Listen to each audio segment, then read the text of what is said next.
السلام علیکم ورحمۃ اللہ وبرکاتہ۔ پچھلی کلاس میں پاسٹ کے ٹینسز کو اپلوڈ کر دیا گیا ہے۔ جن احباب نے دیکھا نہ ان احباب سے درخواست ہے پہلے پچھلی کلاسز کو دیکھ لیں، اور جو احباب چینل پر نئے ہیں ان احباب سے درخواست ہے کہ اردو سے انگریزی سیکھنے کے لیے چینل کو سبسکرائب کر لیں۔ آج کے سبق کا آغاز کرتے ہیں۔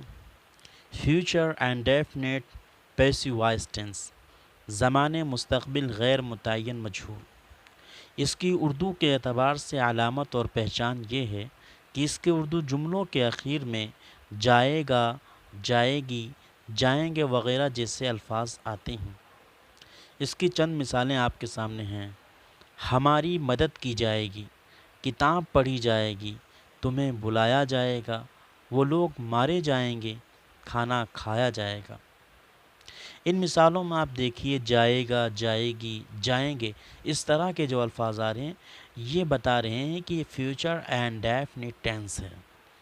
فیوچر اینڈ ڈیفینٹ ٹینس میں فعل معاون ول بی ہے۔ ول بی یہ ہمیشہ اپنی حالت پر رہے گا، چونکہ اس میں دو ہیلپنگ ورب ہیں تو دوسرا والا ہیلپنگ ورب ہمیشہ مین ورب سے لگ کر آئے گا۔ جملہ بنانا سیکھتے ہیں۔ نمبر 1، افرمیٹیو سینٹنس، مثبت جملہ۔ اس کا اسٹرکچر ہے سب سے پہلے سبجیکٹ، پھر اس کے بعد ول بی، پھر اس کے بعد ورب کی تھرڈ فارم، پھر اس کے بعد بائی، پھر اس کے بعد آبجیکٹ۔ مثال آپ کے سامنے ہے، ہم کو پڑھایا جائے گا۔ ہم کو کے لیے وی، یہاں اور کا استعمال نہیں ہوگا۔ اس کے بعد ول بی کو لکھیں گے اور پھر پڑھانے کے لیے ٹیچ، اور اس کا تھرڈ فارم ہے ٹاٹ، تو اس کو بھی لکھ دیں گے۔ جملہ پیش ہے، We will be taught. We will be taught. ایک اور مثال ملاحظہ ہو، کتاب میرے ذریعے پڑھی جائے گی۔ کتاب کے لیے the book، اس کے بعد will be کو لکھیں گے، پھر پڑھنے کے لیے read سے read لکھیں گے، پھر میرے ذریعے کے لیے by me لکھیں گے۔ جملہ پیش ہے، the book will be read by me. The book will be read by me. ایک اور مثال ملاحظہ ہو، کل تمہیں بلایا جائے گا۔ کل کے لیے ٹمارو، تمہیں کے لیے یو، پھر ول بی کو لکھیں گے، اس کے بعد بلانے کے لیے کال سے کالڈ لکھیں گے۔ جملہ پیش ہے، tomorrow you will be called. Tomorrow you will be called. Number 2، negative sentence, منفی جملہ۔ اس کا اسٹرکچر ہے سب سے پہلے سبجیکٹ، پھر اس کے بعد وانٹ بی، پھر اس کے بعد ورب کی تھرڈ فارم، پھر اس کے بعد بائی، پھر اس کے بعد آبجیکٹ۔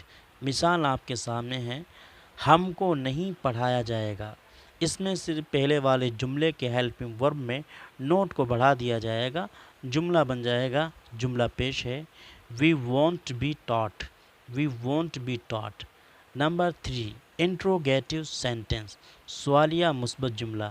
اس کا اسٹرکچر ہے سب سے پہلے ہیلپنگ ورب یعنی ول کو لکھیں گے، پھر اس کے بعد سبجیکٹ، پھر اس کے بعد بی، پھر اس کے بعد ورب کی تھرڈ فارم، پھر اس کے بعد بائی، پھر اس کے بعد آبجیکٹ۔ مثال آپ کے سامنے ہے، کیا ہم کو پڑھایا جائے گا۔ پہلے ہیلپنگ ورب یعنی ول کو لکھیں گے، پھر سبجیکٹ یعنی وی کو، پھر اس کے بعد بی، پھر اس کے بعد ٹاٹ لکھیں گے۔ جملہ پیش ہے، will we be taught. Will we be taught. نمبر 4، نیگیٹو انٹروگیٹو سینٹنس، سوالیہ منفی جملہ۔ اس کا اسٹرکچر ہے سب سے پہلے وانٹ، پھر اس کے بعد سبجیکٹ، پھر اس کے بعد بی، پھر اس کے بعد ورب کی تھرڈ فارم، پھر اس کے بعد بائی، پھر اس کے بعد آبجیکٹ۔ مثال آپ کے سامنے ہے، کیا ہم کو پڑھایا نہیں جائے گا۔ اس میں صرف پہلے والے جملے کے ہیلپنگ ورب میں نوٹ کو بڑھا دیں کہ جملہ پیش ہے، want we be taught. Want we be taught. نمبر 5، interrogative with W H family. اس کا اسٹرکچر ہے سب سے پہلے ڈبلیو ایچ ورڈ، پھر اس کے بعد ول، پھر اس کے بعد سبجیکٹ، پھر اس کے بعد بی، پھر اس کے بعد ورب کی تھرڈ فارم، پھر اس کے بعد بائی، پھر اس کے بعد آبجیکٹ۔ مثال آپ کے سامنے ہے، ہم کو کیوں پڑھایا جائے گا۔ کیوں کے لیے وائی، پھر فوراً بعد ول کو لکھیں گے، اس کے بعد سبجیکٹ یعنی وی، پھر اس کے بعد بی، پھر اس کے بعد ٹاٹ کو لکھیں گے۔ جملہ پیش ہے، why will we be taught. Why will we be taught. نمبر 6، negative interrogative with W H family. اس کا اسٹرکچر ہے سب سے پہلے WH ورڈ، پھر اس کے بعد وانٹ، پھر اس کے بعد سبجیکٹ، پھر اس کے بعد بی، پھر اس کے بعد ورب کی تھرڈ فارم، پھر اس کے بعد بائی، پھر اس کے بعد آبجیکٹ۔ مثال آپ کے سامنے ہے، ہم کو کیوں نہیں پڑھایا جائے گا؟ اس میں صرف پہلے والے جملے کے ہیلپنگ ورب میں نوٹ کو بڑھا دینا ہے اور کچھ نہیں کرنا ہے۔ جملہ پیش ہے why want we be taught, why want we be taught. تو آپ حضرات کی خدمت میں future and definite passive voice tense کو پیش کر دیا گیا ہے۔ آپ احباب سے درخواست ہے خود بھی اردو سے انگریزی زبان سیکھیں اور لوگوں کو بھی اس زبان کو سیکھنے کے لیے ویڈیو کی لنک ارسال فرمائیں تاکہ وہ لوگ بھی اردو سے انگریزی زبان کل نہ صحیح تو تھوڑی بہت انگریزی سیکھ لیں۔ جزاک اللہ خیر و احسن الجزا۔ السلام علیکم ورحمۃ اللہ وبرکاتہ۔